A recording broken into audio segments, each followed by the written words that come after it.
Mbila. But before we get into the main news bulletin, let's take a look at the highlights.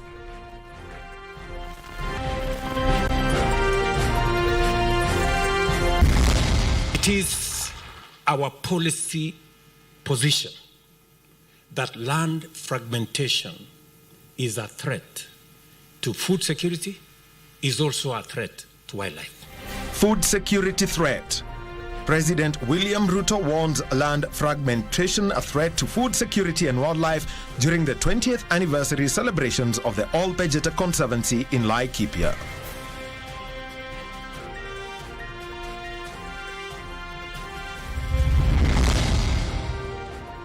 A time for prayer and reflection.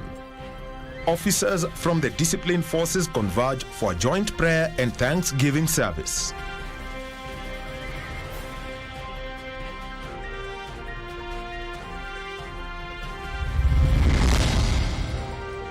And in rugby, the Kenya Simbas maul the Uganda Cranes in the first leg of the Elgon Cup.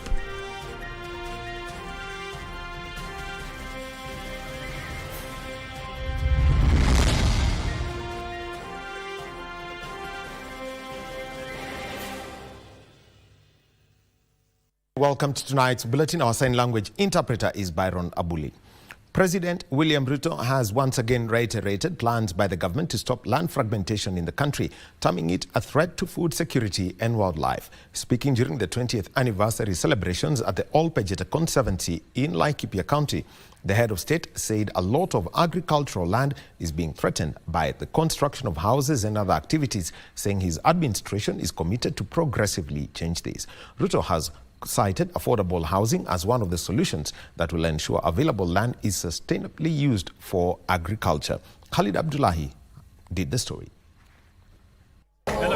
Speaking during the 20th anniversary celebrations at Olpejeta Conservancy in Laikipia County, President William Ruto said that it is government's policy position that land fragmentation is a threat to food security and wildlife. It is our policy position that land fragmentation is a threat to food security, is also a threat to wildlife. The president regretted that a lot of arable land is being degraded by construction of houses and other activities, noting the government affordable housing plan offers the alternative needed to ensure arable land is sustainably used. And it is the reason why, for example, we have a whole housing program in Kenya, because a lot of agricultural land is being threatened by construction of houses and doing all manner of things. The head of state said his government is committed in supporting Olpejeta Conservancy to create a good ecosystem for wildlife. We create an ecosystem for wildlife here that is not only going to assist us continue to do the great job that Olpejeta is doing, but now working with KWS and working with ADC, we can build a bigger ecosystem for wildlife, but also we can fence off some of these areas that are threatening local communities where they're increasing human-wildlife conflict. Tumesaidia kupitia barabara, maji, na hii inasaidia kuongeza idadi ya watalii na pia uchumi. So, Your Excellency, through your government, for the very first time since independence, He also pledged to work with conservancies so that the country preserves the rhino species in the conservancy. Now, the Ethics and Anti-Corruption Commission has filed an appeal challenging a High Court ruling to unfreeze assets of Wilson Nash Kanani, a junior employee at the Nairobi City County Government and a director of the 1824 Club. This comes a day after the High Court declined to grant orders for Kanani to forfeit to the state 643.2 million shillings worth of assets. According to the anti-graft body, the judgment is a step backwards in the fight against graft and allowing it to stand would set a bad precedent. Ben Chumba with details of the anti-graft body's dissatisfaction with the judgment. Barely 24 hours after High Court Judge Justice Nixon Sifuna granted reprieve to Wilson Nahashon Kanani, a junior employee at Nairobi City Hall and 1824 club director, by declining to issue orders for him to forfeit to the state 643.2 million in assets on grounds it was unexplained wealth and linked to graft, the anti-graft body has moved to the appellate court to challenge the ruling. In expressing dissatisfaction with the ruling, EACC says the judgment will hurt the war on graft, arguing they had unearthed massive wealth linked to Kanani through bank accounts and companies under his name, spouse and associates, totaling 1 billion shillings, and he was only able to explain 407 million, while 643.2 million was unexplained, which according to the law constitutes proceeds of corruption and were liable for forfeiture to the state. EACC spokesperson Eric Ngumbi says the court's judgment undermines the ongoing fight against corruption and is a setback to the country's legal efforts to seize illicit wealth from corrupt officials. The Commission finds this judgment inimical to public interest, and if allowed to stand, it will disturb the established legal principles and standards that constitute the progressive jurisprudence that has seen the country make significant gains in the recovery of stolen public property. The Commission will be challenging the entire decision of His Lordship Justice Sifuna, and they will be asking the Court of Appeal to consider overturning that judgment. Further, he stated if the judgment stands, it could embolden corrupt public officials to misuse their positions for personal gain without fear of losing their ill-gotten assets. Ben Chumba, Legends Edition. Now, Interior Principal Secretary Dr. Raymond Molo is challenging Kenyans to acknowledge a critical role that disciplined service officers have played in keeping the country safe. Speaking during the annual joint prayer and thanksgiving service for disciplined services officers and their families held at the Holy Family Minor Basilica, Nairobi, PS Molo further emphasized the need for collaboration between Kenyans and the officers in maintaining peace during the upcoming festive season. The platform was also used to address mental health challenges among the disciplined service officers.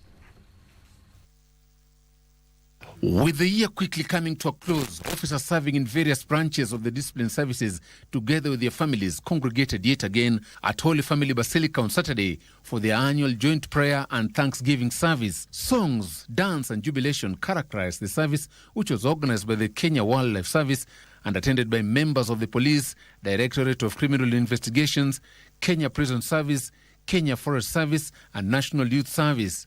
The Holy Mass was presided over by Bishop in charge of the Uniform Discipline Services, George Muthaka. If you feel that you have mental issues,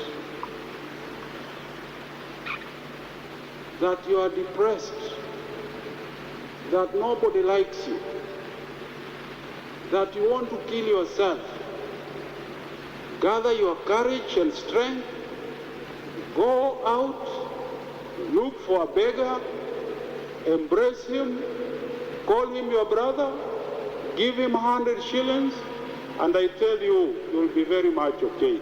Addressing the congregation, Chief Guest Principal Secretary in the State Department for Internal Security and National Administration, Dr. Raymond Omolo, commended the sacrifices made by service members in safeguarding Kenyans and the nation. We want, as a country, we want to blame our police officers, we want to blame our prison officers, we want to blame all our officers, except ourselves as Kenyans. These officers who put their lives on the line to keep us safe, to allow us to go about our businesses, deserve all the support that we can give them. On his part, National Police Service Chair Eliud Kinuthia called for accountability of junior officers in their line of duty. If officers make individual decisions all the time, and therefore as we apply the Wahome statute on command responsibility, we must ask ourselves, how far will you extend command from the corporal to how far high? Sentiments echoed by Inspector General of Police Douglas Kanja. the environment under which the uniformed disciplined services operate today is volatile, uncertain, and many a time complex. This is due to the technological advancement, globalization, rapid change in the economic and the socio-political aspects of our society, and also due to dynamic security threats. Joseph Ohungu for Legends Edition. Now, Kenya is set to partner with Russia to bolster its response to terrorism and insecurity, as well as explore areas of trade and investment. This was revealed by Kenya's envoy to Russia, Peter Mathuki, who says Russia is a critical partner in the development and growth of the continent, particularly in achieving the target of feeding the approximately 1.4 billion people on the continent. Mathuki was speaking at the sidelines of the inaugural Russia-Africa Ministerial Conference in Sochi, Russia. Kenya has been seeking partnerships as it moves to bolster its response to conflict and terrorism in the neighboring South Sudan, Somalia, Ethiopia, as well as Sudan and the Democratic Republic of Congo. According to Kenya's envoy to Russia, Peter Mathuki, Nairobi is seeking to enlist the support of Moscow in the stabilization initiatives. We want to listen to them and see how they could support us in terms of infrastructure, that is facilities to do security, but also build capacity among our people, so that then we can be able to see how to counter terrorism in Kenya, and particularly in the region of East Africa, where Kenya is playing a leading role. At the inaugural ministerial conference of the Russia-Africa Partnership Forum in Sochi, Russia, Mathuki says Kenya is showcasing its tourism and multilateral trade opportunities as some of the key entry points in Moscow's renewed efforts to deepen relations with the African continent. Russia is keen to invest in Africa. They are putting a lot of emphasis, but they are looking at the countries to invest in. And Kenya is a place, and that's what we are presenting here. We have seen the areas of tourism, for example. Kenya is coming out very strongly as a destination for tourism. With Russia having donated about 140,000 metric tons of fertilizer to a section of African countries, including Kenya last year, Mathuki says Nairobi is also keen on partnering with the Eastern European nation for advanced technology to enhance food security. And you can see Russia itself is very advanced in agriculture, and they want to see how to transfer this technology, agri-tech, to Kenya. But we are also looking at the fertilizer companies, how they could come and invest in Kenya. So that instead of now buying, we will be now getting that from Kenya. The ministerial conference of the Russia-Africa Partnership Forum concludes on Sunday. John Jacob Curia, Legends Edition. Now, statistics by the National Association of Orthopedic Technologists in Kenya and humanitarian organizations indicate that the number of amputees nationwide is standing at 10,000. Only 2% of them can afford artificial limbs. According to the report, 5% of the total number of amputees can access the required medical specialty. This was revealed during a two-day free artificial limbs and measurement exercise held in Nairobi County, where over 500 people from across the country benefited from the program. The figure is not important. It is the life which is important. It is life which we are changing that is more important. Because this may be of 60,000 or even 50,000, but to that person, it is valued at more than $1 billion. For the last 4 years, Ruth Githaiga from Nyeri has been immobile after one of his legs was amputated following a road accident. Her life was a myriad of challenges, given that before the accident, she could work and fend for her family. John, not his real name, from Kitui, had his leg amputated too following a snake bite. Both are among a group of over 500 people from across the country who turned up Saturday for a two-day free artificial limbs and measurements held in Nairobi County. Maisha yangu ilikuwa baya sana, sababu nilikuwa nataka kwenda siwezi, na sasa mimi naona hata nikitaka kwenda pahali popote mimi naweza enda sasa. Mimi kwa ule muda niliumwa na nyoka in 1991 na huyu mguu kakatwa at the knee. Kutoka wakati ule nimekaa bila huyu mguu nikitembea na chuma. Hata ukiangalia hii mikono huku, hii ni mkono ni kama imeharibika kwa sababu ya kufinywa na hizi chuma. They could not hide their smile after receiving free prosthetic legs. Kama si kupata hii sababu hiyo pesa ya kununua singepata. Nitakuwa nikifika vizuri kwa sababu ukiangalia hata barabara ni mbaya, lakini with hii mguu sasa naona maisha yangu imebadilika. Sponsors of the philanthropic gesture, Narayan Seva Sansthan Trust and Giant Group of Nairobi Twiga, called on the government to waive duty on prosthetic devices to make them more affordable. Our main purpose of this camp, which is completely free of charge, we don't charge a single cent to anybody. It is open to all Kenyans from all over Kenya, is that, we want to change lives. We want to make their lives as it was before. Like somebody who has lost an arm, a driver will not be able to use it. But now with the fitting of the arm, he will be driving a car. It is not proper for the government to tax people or like the foot, like the hand, like the whatever which go to the people who help this.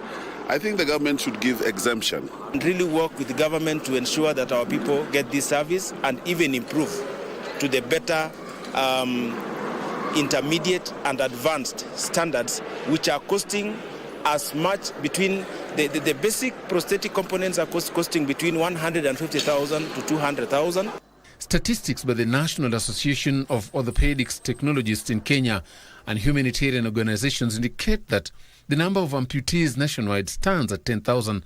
Only 5% of the number can afford prosthetic services. Around only 5%, 10,000, can access these the prosthetic services in this republic.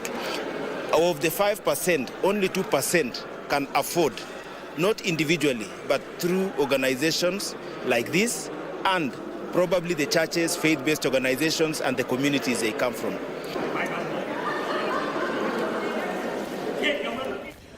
Now, we'll be taking our first break, and when we get back, well, more stories, and including one about somebody who was presumed dead and went back to where she was born. That coming up after this short break.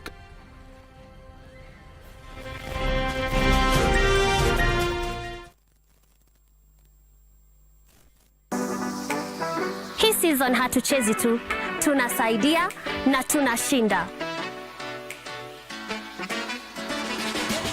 Kupitia *570# na kuchagua option number 4, you stand a chance ya kujishindia this beautiful, sleek Toyota Probox.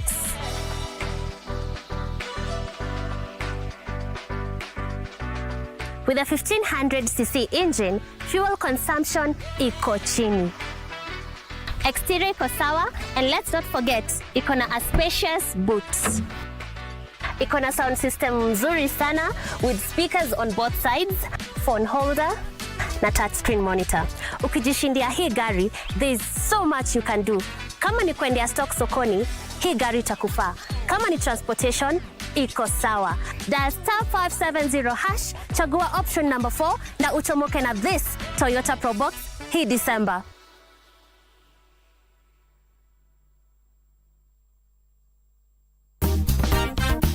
Have a very fun-filled episode lined up for you. Consider this your refresher course on what's in and what's not, so that we can stop embarrassing ourselves out there. You have the money in your pocket. Now you can go ahead and say, this is my skin type. I want such kind of makeup for my skin type. First, you have to understand your body type.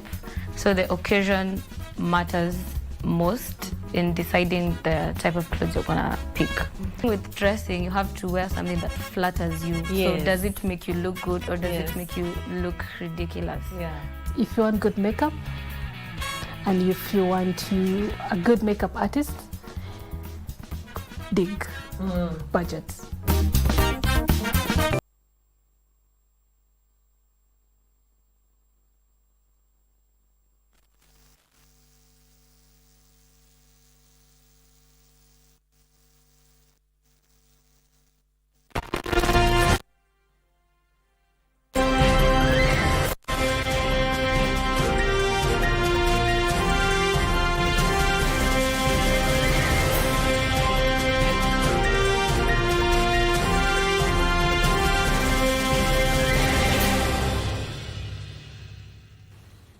And welcome back to Legends Edition, and we continue with a new story. Now, in a bizarre incident in Masiebi village, Busia County, residents are still in shock after a 62-year-old woman who was thought to have died and her body identified at the Busia County mortuary came back home. Margaret Namenya, who had been dead for 2 weeks, according to the community, walked home in perfect health with a Thanksgiving ceremony held in her honor. Residents of Masiebi village sang songs of jubilation and thanksgiving, welcoming Margaret Namenya home, who was thought to be dead for the past 2 weeks. Some of Namenya's family members had confirmed her death and identified a body, which was thought to be hers, in the Busia County Appeal Hospital mortuary. Sa ile dalili yenye ule mama alikuwamo, hata mimi sikushika sura, but hata sura yenyewe haikuwa inaonekana. Nikamwambia kama ni mamangu nitajulia kwa makucha. Ndiye akatoa hiyo ngozi akaileta. Kuileta mimi nikaangalia nikamwambia mzee inaweza kuwa ni. Mzee pia akasema inaweza kuwa ni yeye. Namenya, however, returned home in one piece, and when family members got wind of her return, they rushed home to confirm the good news. Ahungu ndiye alipatikana huko.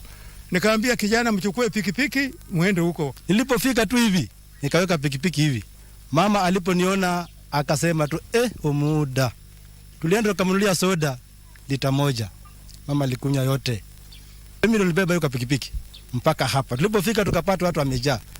A funeral ceremony was already being prepared, though residents are now relieved that she has returned from the dead. Hata ng'ombe ya kuchinja kwa matanga ya mama ilikuwa tayari imepangwa kwenda kununuliwa leo hii. Sasa vile amekuja, tumeonelea hiyo ng'ombe isikatizwe kukuja, kwa sababu sasa hii na harusi ya mama. Hiyo ng'ombe ikuje na tuichinje na tuikule kwa ajili ya furaha ambayo tuko nayo. The funeral, which has now turned into a welcome home ceremony, has raised the question of the legal owners of the body that had been identified as Namenya's.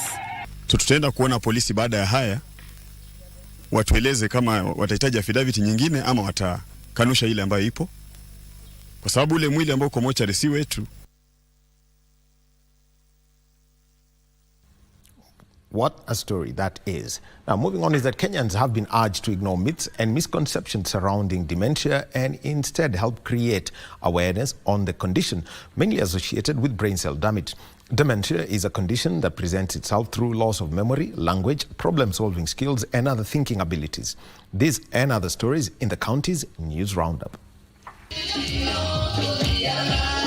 Speaking in Muthithi, Murang'a County during the launch of the dementia campaign that brought together over 200 individuals diagnosed with dementia as they create awareness about the condition, Ahadi Kenya Chief Executive Officer Dr. Stanley Kamau noted that the prevalence of the condition that is often misdiagnosed was soaring. We have seen so many cases where even our own children are getting burnt in houses because their grandparents, their mothers have forgotten to put off the fire. For now, we are giving counseling for the people and letting them know and understand this is a condition. Their parents are not witched. Their parents are not they are not mad. It's a condition that is there. This, as Kenyans have been urged to observe a healthy diet to minimize the cost of curing diseases. Speaking at St. Paul Academy in Meru Town, where some residents received free diagnostic on various illnesses, Dr. Frank Kamau from BF Suma Health Clinics urged locals to embrace healthy diets to avoid lifestyle disease. Labda kwa njia moja ama nyingine, na kulingana na vile ambayo kilimo imefanywa, tukakosa kupata ubora halisi wa zile bidhaa. Ndio maana hii kampuni yetu ikaonelea ni vizuri kuhimiza umuhimu wa kutumia haya madini. Elsewhere, Ilchamu's Council of Elders, led by Amos Olempaka, has welcomed the President's declaration on the creation of a new sub-county for the community, noting that the move will help address perennial challenges such as banditry and insecurity in the area. Na tutachapisha katika gazeti rasmi ya serikali Ijumaa ijayo. Mabarabara itafunguliwa ambayo tujayaona barabara ya lami tangu Kenya hii ipate uhuru. Hatujayaona fereji ya maji. Tunajua vitu mingi itakuja ambayo itaambatana na hii. Meanwhile, Nakuru County government has pledged to complete upgrading 4 informal settlements by January next year. Chief Officer for Housing and Urban Planning Kamau Kuria noted that the completion of the project will be a game changer in the low-income settlements in the county. And the head of public service, Felix Koskei, has reiterated the government's commitment to completing the Lower Kuja irrigation scheme in Nyatike sub-county, Migori County. During a site visit, Koskei confirmed that funding has been secured to ensure the successful completion of the project. We are importing about 90% of rice, but at the same time, make sure that this county and the people who are going to own those schemes will also generate income out of the rice that they are going to grow in those schemes. Tutaintroduce kitu inaitwa quota system. Ndio tukiwa tuna import, tunahakikisha kwamba wakulima wa mchele wamesaidika. To open the NCBA Bank branch in Kitui. Finally, NCBA Bank has opened a branch in Kitui County, a move aimed at tapping into the huge SMEs and business community cash needs. The event, graced by Kitui County Governor Julius Malombe, is the 96th branch in the country. Our people now start enjoying the services of a banking group that operates a network of 92 branches in the country and more than 100 branches in 4 other countries in Africa. It took us nearly a year and a half to find the right space. And when I find it long to get space, it shows the business environment is active. Those who have spaces don't want to give them up. So we took our time and we're very happy to be here. Opicho Chemtai, Legends Edition. Now, moving on is that the effects of climate change are resulting into disasters that in some parts of the country have triggered thousands of people to leave the places they have called home for many years as they search for greener pastures. But in Turkana, residents are embracing a preemptive approach that involves implementing climate resilience interventions to ensure sustainable food production. Sarafina Robi was in Turkana County, and let's do this. Let's take a break right now, and we'll be taking this climate change story after this short break.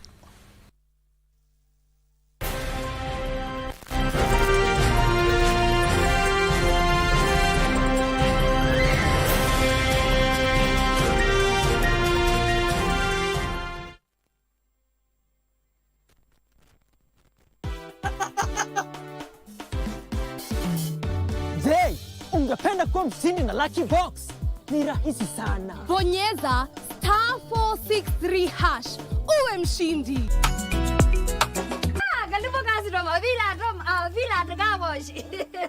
Yo, unaona sasa hiyo ng'ombe uko nayo, ndio nataka nitoe kabisa.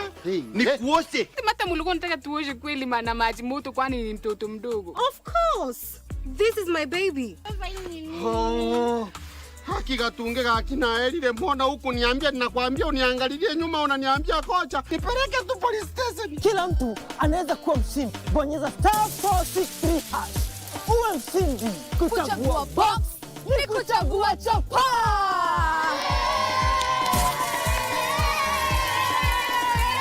Kumbuka, kila unapocheza Lucky Box unasaidia watoto kusoma. If you're experiencing unexpected urine leakage when you laugh, cough, or even exercise, a weakened pelvic floor could be the cause. So when I cough, I have a leak. And I do some simple curls, I have a leak. Smelling or when you're feeling like you smell urine, do not feel ashamed. Please seek help. Many people suffer in silence, but effective treatment are within reach. I was in therapy for 3 months and I was okay. Join us this Sunday at 6:30 p.m. as we delve into pelvic floor dysfunction, only on KBC Channel 1.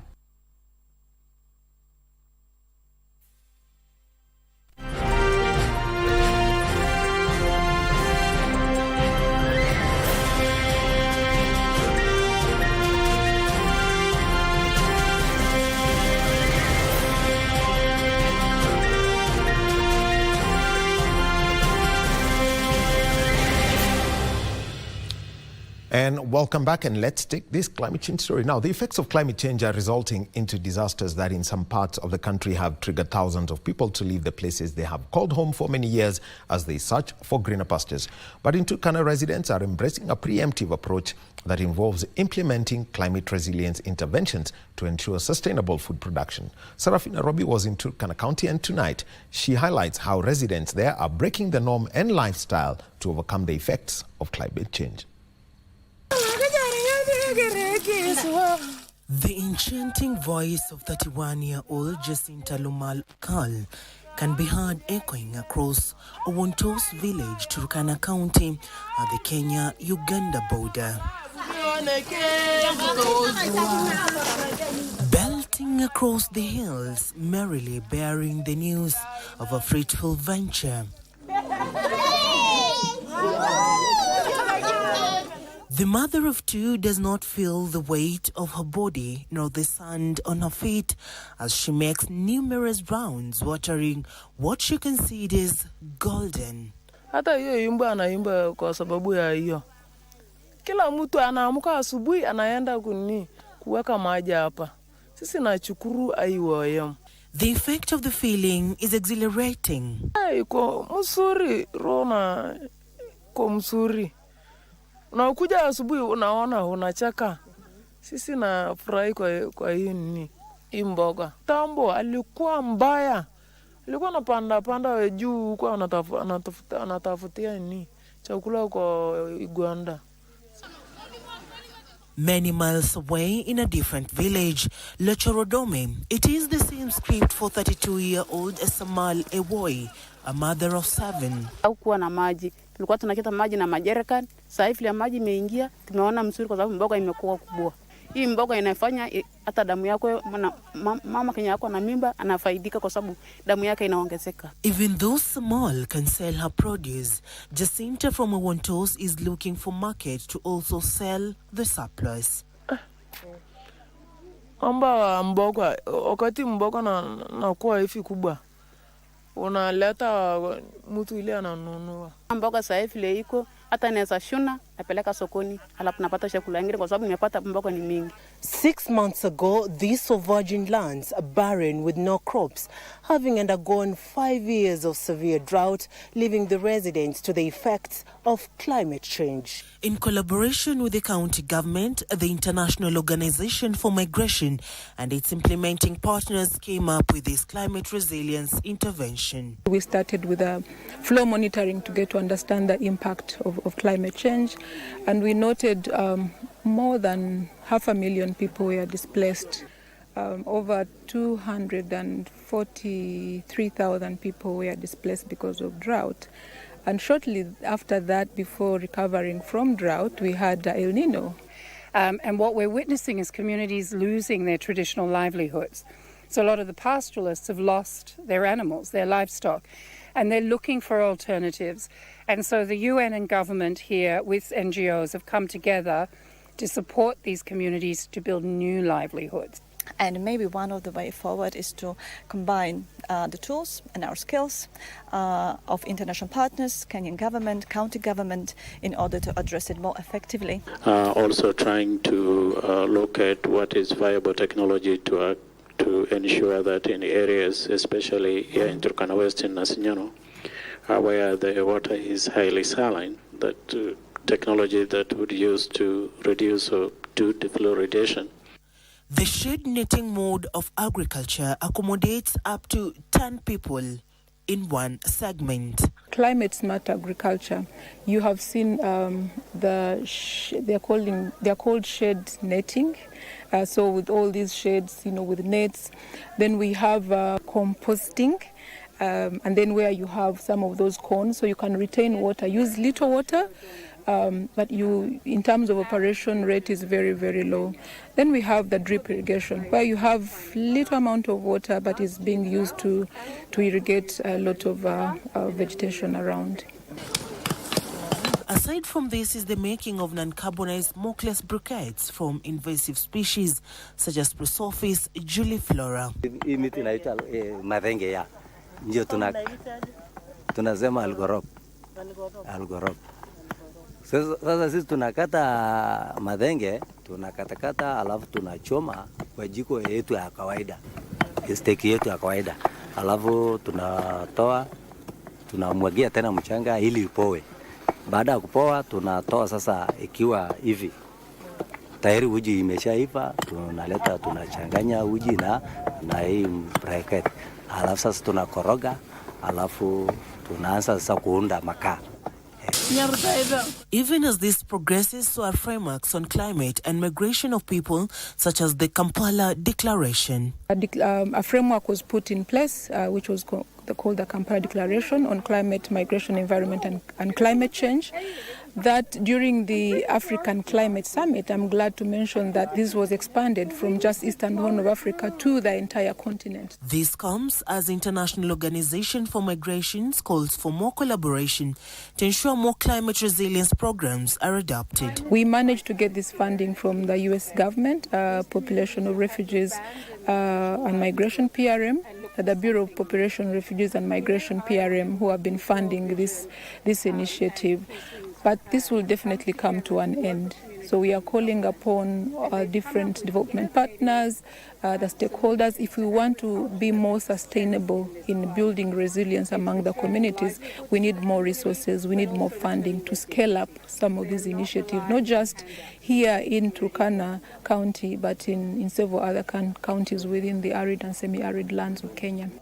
The programming aligns with Kenya's climate change adaptation strategies, which include adaptation, afforestation, livelihood diversification, climate-smart agriculture, clean energy development, sustainable water access, energy efficiency, community education, and disaster risk reduction and preparedness.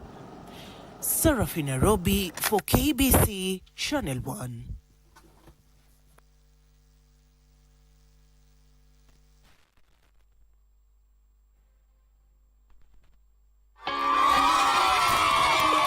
Tangu nishinde gari imenisaidia sana. Nimekuwa nikitumia kubeba watu.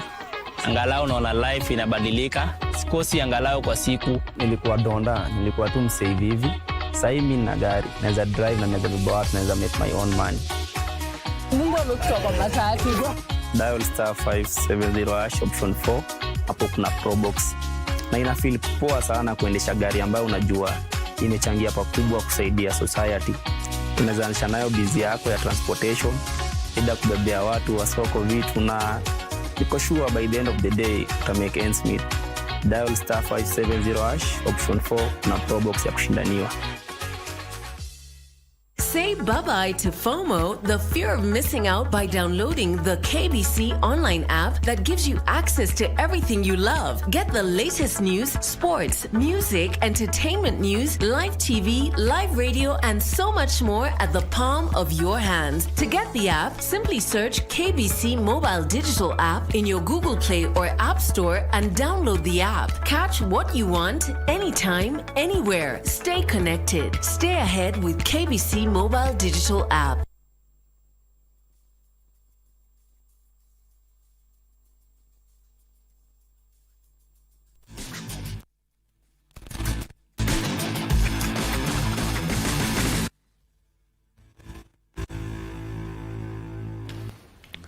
Hello, good evening. Once again, it's a big welcome to this sports segment of the Legends edition this Saturday evening. I'm Topi Liambila. The Kenya Simba snatched a hard-fought 27-25 victory over the Uganda Cranes in the first leg of the Elgon Cup at the RFUEA grounds here in Nairobi. They will travel to Uganda next week for the return leg, where they look forward to a successful title defense. The Kenya Simbas were determined not to let their home fans down the field against the Uganda Cranes at the RFUEA grounds. They took an early lead through Griffin Cho before James Omisonga made it 10-0 for Kenya.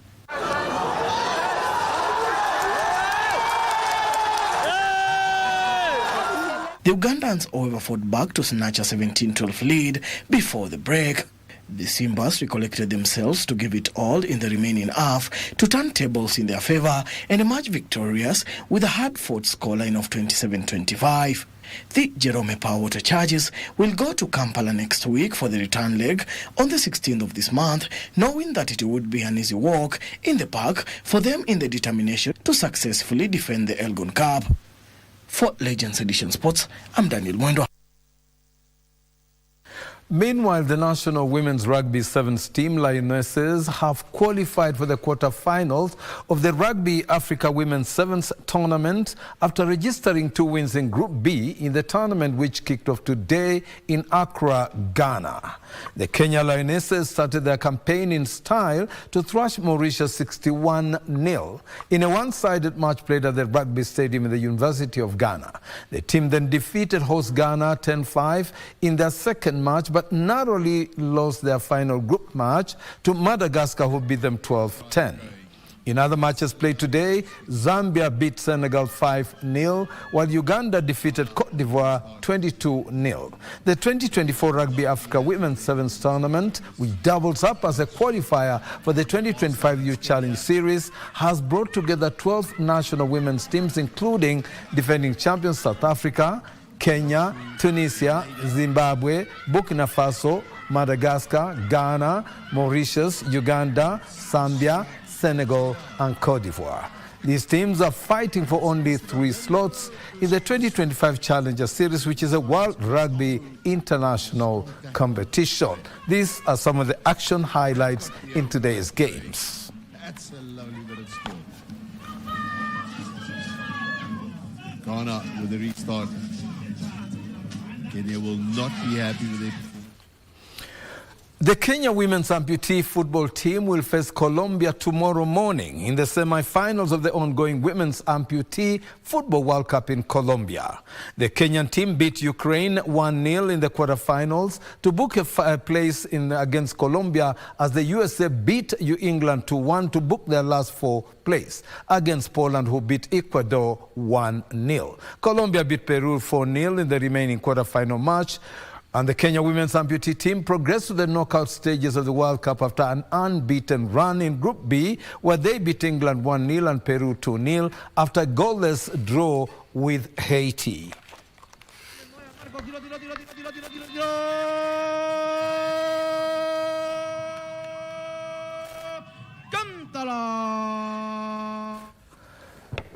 Now, the Kenya under-16 boys basketball team was fighting for the bronze today in Dakar Jeux Festival, which is a cultural and sports event aimed at building excitement for the 2026 Youth Olympics in Dakar, Senegal. But back at home, the Kenya Basketball Federation League entered the second week at the Nyayo National Stadium, where Lakeside beat Zetek Titans 73-59 in one of the matches at Strathmore Swords to edge past MMU 54-23. Baobab Blazers, however, lost their match against MMU, who beat them 84-44 baskets.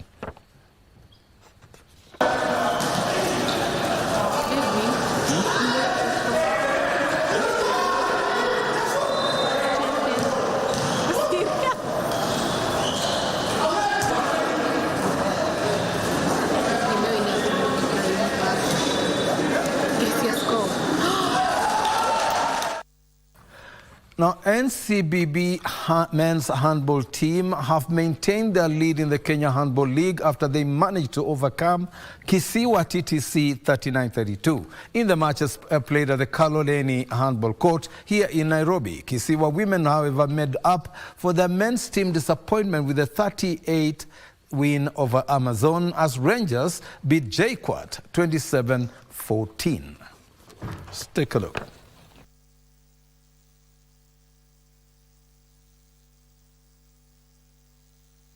Okay, we joined the league a little bit late, so tumekuwa na game mbili leo. Tucheza moja asubuhi tukashinda, so tumecheza hii ya pili hapa hivi. Tumejaribu kwa wachezaji wangu wamechoka, but wamecheza vizuri.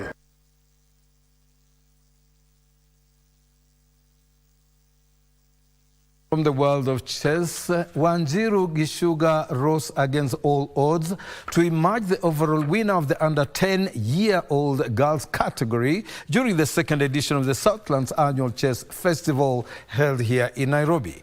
Gishuga emerged victorious with 5.5 points ahead of Vishal Sidi, who was second with 4.5 points, while Isendi Kaila finished in third position. In the under 14-year-old boys category, Prince Malonza, Prince in the under 14 category, beg your pardon, Prince Karani emerged the winner with 6 points ahead of Peter Malonza and Ramsey Amimo. Arnold Gethaiga won the under 12 boys category, followed by Shep Mari and Elvis Okwemba. The event attracted more than 200 junior chess players from different parts of the country.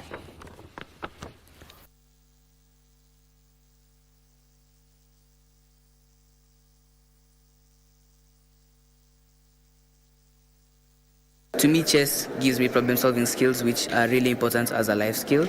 And two, it helps me to see opportunities that other people may not see. Reflects on their education and other activities as well. I can really find it. That's why we don't want to miss out mostly any tournament. And of course, we don't want to skip the classes also. We really attend all the classes, and it really reflects on their studies and other activities. Sport should be really introduced in the curriculum. We have advocated for it, and we believe maybe in 1 year or two, we shall have chess in the school curriculum, being taught just like any other subject. Now, athletics youth camps are set to reap big following the recent announcement by the ministry in charge of sports to increase budgetary allocation to youth academies across the country. Athletics Kenya has been holding athletics youth camps during school holidays for over 10 years, a period which has seen their steady increase from 20 to over 45 camps in Kenya. Daniel Mwendwa interacted with the stakeholders and compiled the following report for us. Let's take a listen. In his first visit to Athletics Kenya offices since taking over the Ministry of Youth Affairs, Creative Economy and Sports, Cabinet Secretary Kipchumba Murkomen hailed the rapid growth of youth athletics camps in the country while calling for more camps to be set up in marginalized areas in order to nurture talents across the country. For the last 2-3 years, as a result of the enhanced support for the youth program, we've been able to identify greater talent, and now we are ready as a nation to be able to wrestle back some of the disciplines that we had lost to other countries in the world. The popularity of these camps is so immense that he agreed himself that he's going to double the funds so that marginalized areas can also be accessed more, to be given more funding.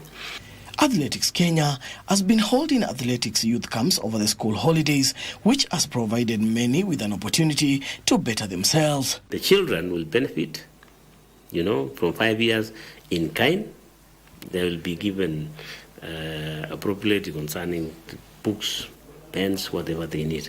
Youth program, as you very well know now, for the last almost 10 years, although gradually with an enhanced support of government the last 2 to 3 years, has produced some of the best athletes. The camps have ensured consistency and given rise to a number of young athletes who have delivered both at the local and international junior levels. Ukiona wao pia wanaenda senior na kushine bado hivyo, pia sisi tuko na imani tutatoka under 20 na pia tukifika senior tuna imani tutashine na tutarudisha carries yangu Stipoliche sirudi Kenya. Tulikuwa tunakimbia za high school hivyo tu na maliza napo. Sasa ile time tulikuwa tunakuja maybe hizo weekend meetings atu perform poa juu training kwa ile iko sawa kasa hivi nilikuwa nimemaliza shule. Some of them have gone ahead to transit successively at senior level, as evidenced in the World Global Championships and the Olympic Games. Some of the current world beaters who have evolved from the youth camps include double Olympic and triple world champion in the 1500 meters Faith Kipyegon, 800 meters Olympic champion Emmanuel Onyonyi, 800 meters world champion Mary Moraa, 3,000 meter steeplechase world bronze medalist Faith Cherotich, 3,000 meter steeplechase African champion Amos Serem, 3,000 meters world under-20 champion Edmund Serem, and 5,000 meters world under-20 champion Andrew Kipto. We want to make sure that they continue with their education so that they expand their knowledge. By now, the CS came out with a very good plan that it needs now to make sure that the universities also can capture that mood of now nurturing talent and making sure they continue their education. Following the youth camp success, Athletics Kenya is now calling on the government to enhance sports facilities and training equipment at the holiday training camps. Going forward, we will not construct a stadium without adhering to the standards that are set, international standards, if it is an international stadium. Particularly the ones I told you, in places like Nyeri, the one in Marsabit, the one in Iten, the ones that we'll build in places like Migori and so forth. All of them will make sure. In fact, I had a discussion recently with the governor of Siaya, and he confirmed to me that he has involved Athletics Kenya and Football Federation in the standards that are being applied in the stadium they are building in Siaya. The ultimate goal for the camps is to ensure Kenya sends a formidable team for the Los Angeles Olympic Games in 2028, among others.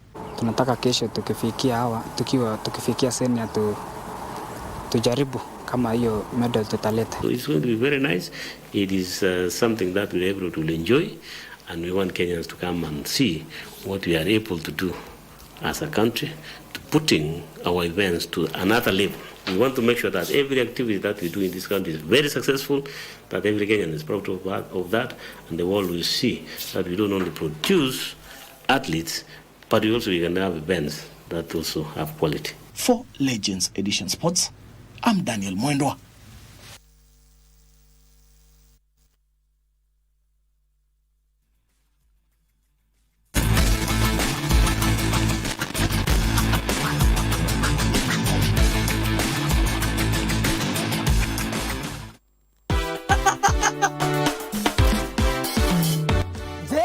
Ungependa kuwa mshindi na Lucky Box?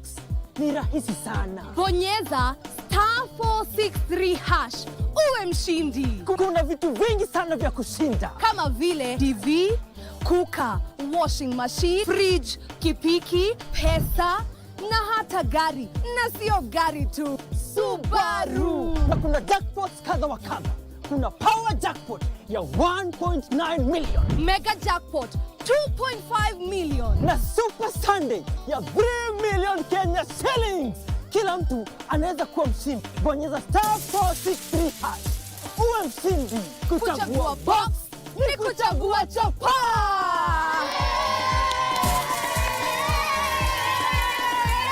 Kumbuka, kila unapocheza Lucky Box unasaidia watoto kusoma.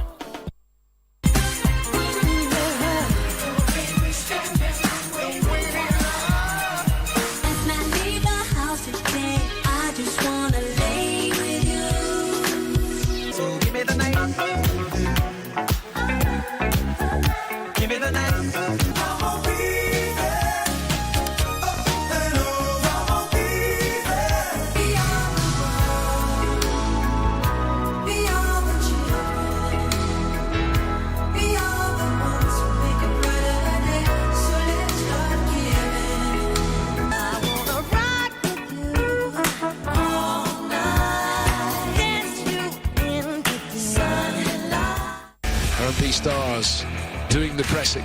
Odiampo heading towards the byline and just overrunning that ball. Harambee Stars are set to face Zimbabwe on the 15th November at the Orlando Stadium in Johannesburg, South Africa at 7 p.m. Catch the matches live on KBC Channel 1 as both teams chase slots at the 2025 Africa Cup of Nations.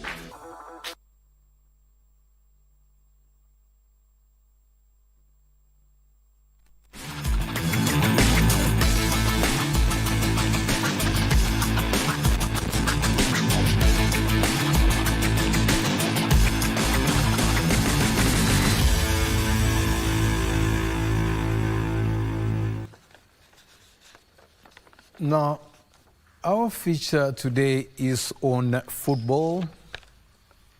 regarding the girl child. The girl child continues to face many challenges in the modern world arising from socio-economic and cultural factors which can't prevent her from achieving her full potential. But through the power of sports, they are able to rise to prosperity as envisioned by a girls' football club known as the Baringo 030 Starlets. Sit back and enjoy it.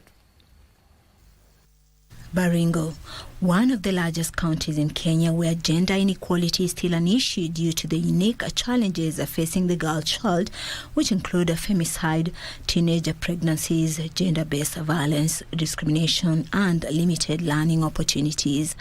But the girls have decided to come out of the shadows and address the issues in what are known as safe spaces that enable them deal with those challenges. 1, 2, 0, 30. 1, 2, 0, 30. That's how the Baringo 030 Starlets team was established 2 years ago, with the aim of curbing these vices through football, according to the coach Douglas Kiplagat. Baringo Starlet ni timu ambayo imejumuisha wasichana kutoka maeneo 7 sub-counties za Baringo County, na wengi wao ni wanafunzi wa shule ya upili, college, na wengine ni wenye wametoka kumaliza shule, na lengo letu ni kukuza talanta katika fani ya soka. Hii inatoa sana kwa mambo ya gender based violence, mambo ya kuacha shule na mimba za mapema. Maanake wakikuja uwanja wakifanya mazoezi, brains inakuwa fresh na inawaepusha kutokana na hayo mambo mabaya ambayo inalenga mtoto wa kike.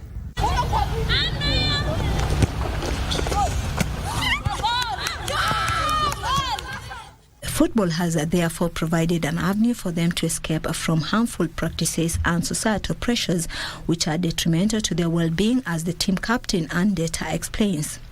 Tulianza kwa kusudi ya kuleta wasichana wetu pamoja, wale wenye ambao wameweza kuacha kama shule, wameweza kujumuika mahali hapa ili tuweze kusukuma hii kandanda pamoja.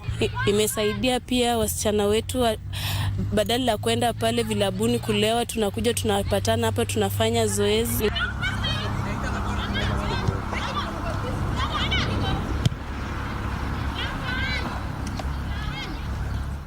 Poverty also plays a big role in preventing the girl child from realizing her potential, as they constantly fall prey to opportunists who want to take advantage of their situation.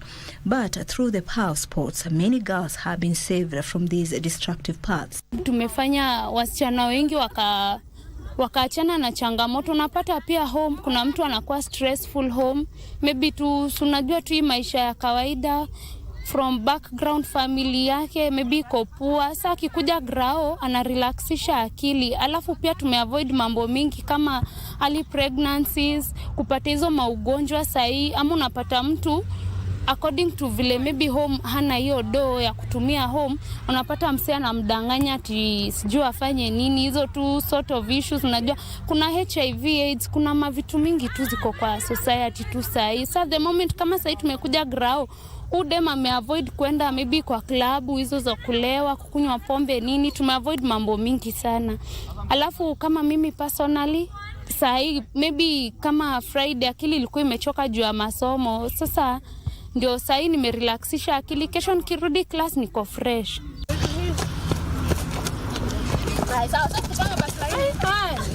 Baringo 030 Starlets incorporate girls from 7 sub-counties across Baringo, drawn from schools and colleges, while school leavers are not left behind either, as together they are able to share their struggles, lean on each other, and grow both individually and as a team. And more importantly, the club has been instrumental in steering many girls away from negative vices by offering them an alternative path through sports, mentorship, and peer support. The moment tunaendelea na zoezi pia tuko na changamoto kama kukosa balls, saa zingine grao ya kutrain ama maybe tuko na game, and we are the only team in Baringo sai yenye inacheza hiyo ligi ya regionals, na tuko na vision ya kuenda mbali, at least tuanze kucheza division 1. So naweza penda kama tunaweza pata watu wa kutusaidia tupewe balls tusaidiwe na uwanja, pia county government ikisupport pia, kwa hiyo at least tukue na uwanja, balls, jerseys pia zikiongezeka tutashukuru sana.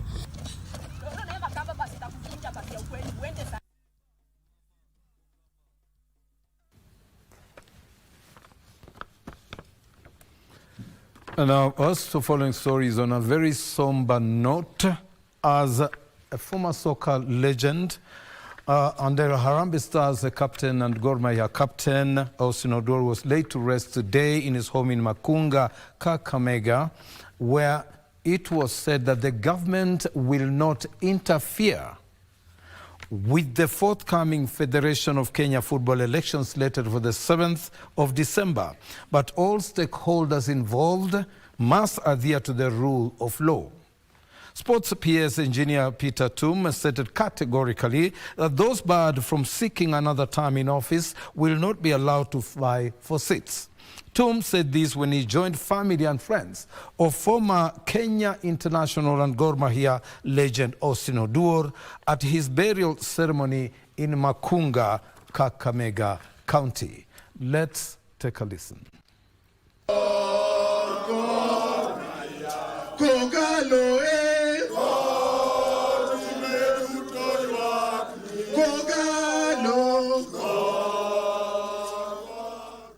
Family, friends and loved ones gathered in the sleepy village of Makunga in Kakamega County to bid farewell to the late Austin Odor.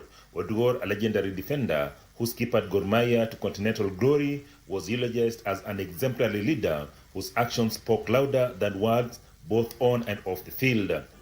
Austin has been a good example to us of how each and every one of us should live. He was a role model, not just as a soccer player, but a role model even in life, in old age, how we should live. He was extremely organized. Let us emulate Austin so that we will live well with everybody that we interact with. Austin ameweza kupeana ujuzi wake kwa wengi. He has nurtured watu wengi, na hapa tunajivunia kwamba ndugu yetu, unaposafiri, unapoketi kule mbinguni, letu ni kuomba Mwenyezi Mungu aipokee roho yako na iweke mahala pema. Austin alikuwa pendi uongo, afadhali mwambie ukweli hata kama ni mbaya. Lakini the minute tumemdanganya hapo kutakuwa na fujo. Speakers at the burial ceremony sought to have the government honor legends by creating a fund that will ensure regular and predictable token to help sustain them after their heydays. They also want sports academy and a stadium built in honor of Austin Odor and his family, a family that has contributed no less than half a dozen internationals on the soccer scene.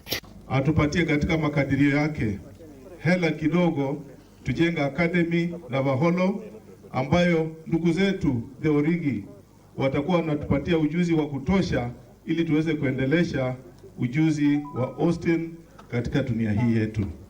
This is a great man, the only Africa award-winning captain in Kenya. The only person who has lifted a continental trophy. Somebody who has captained the Kenya national soccer team, Harambee Stars. Those are no mean achievements. Let us think of how to sustain Austin's legacy. At a bare minimum, we should be able to have an annual tournament played here in Makunga or anywhere in these environs or anywhere else in honor of Austin Odor. Lazima tuwe na some fund kama serikali, ambapo wale legends ambao hawawezi kujimudu kimaisha, tuone vile tunaweza kuingilia, tuwasaidie. The late football legend Austin Odor leaves behind a widow, 6 children, including former Harambee Stars goalkeeper Arnold Origi, and several grandchildren.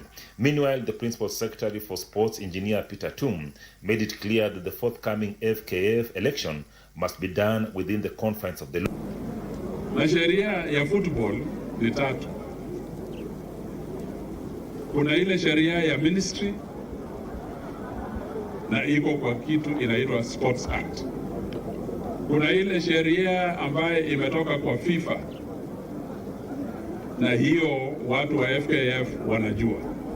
na kuna ile sheria wameiunda hapa ambayo ni sheria ya FKF constitution yao.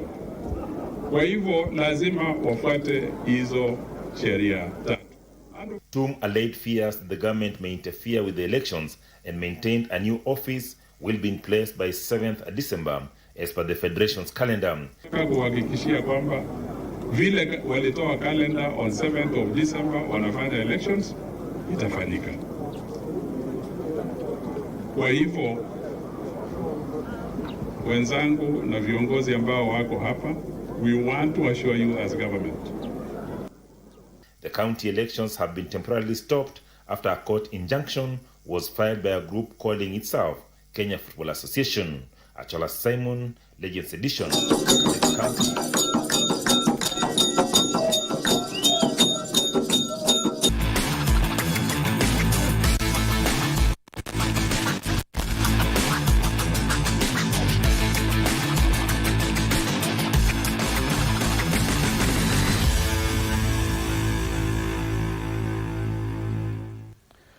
And that is a wrap from the sports segment this evening. Of course, we close on a very somber note. Wishing, of course, the family of Austin Oduor, soccer legend extraordinaire, who left us and was buried today in Makunga. Now, as we close the show, of course, we will hand it over to my colleague Daniel Wahome. But before that, remember that, as usual, after the show today, after the news, we have got Bridge Over Congo, where Kibangu Mfumu, Marie-Jose, and DJ Extra Salim will be on hand to give us a Rumba show after all this. And for me, it's Topi Liambila signing off from the sports segment, and over to you, Daniel Wahome. Thank you very much, Topi Liambila, for bringing us the sports stories. My name is Daniel Wahome. It's been a pleasure being with you. And tonight, on a Bridge Over Congo, we're going to if you're a fan of Zaiko Langa Langa, I'll tell you, you're going to have a former member of that band on the stage today. General Depruva, in advance, let me say, Mboka Malamu. It has been a pleasure being with you on Legends Edition tonight. Our sign language interpreter has been Byron Abuli. On behalf of the team that put this together, I want to say thank you very much for being our viewers. Have a good night. Enjoy the music. Get your high waist ready.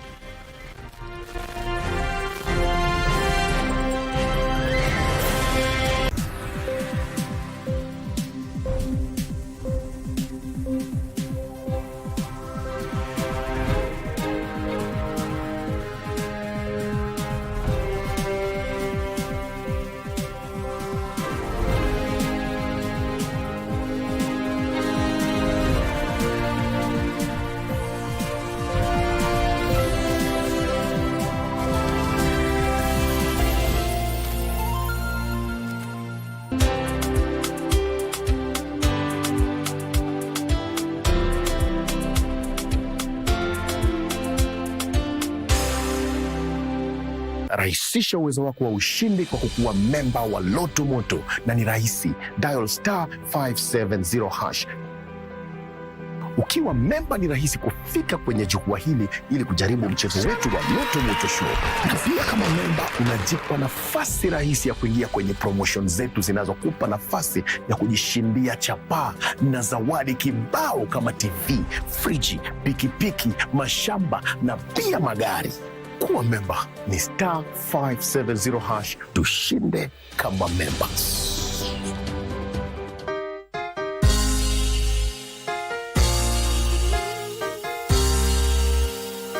In the name of Jesus Christ, Mungu anatarajia ukanyange hatua mbele.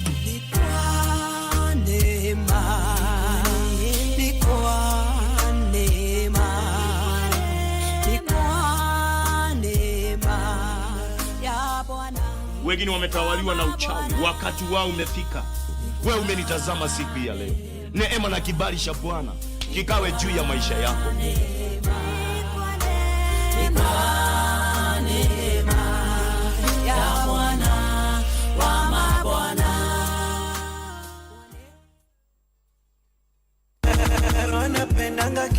My name is DJ D.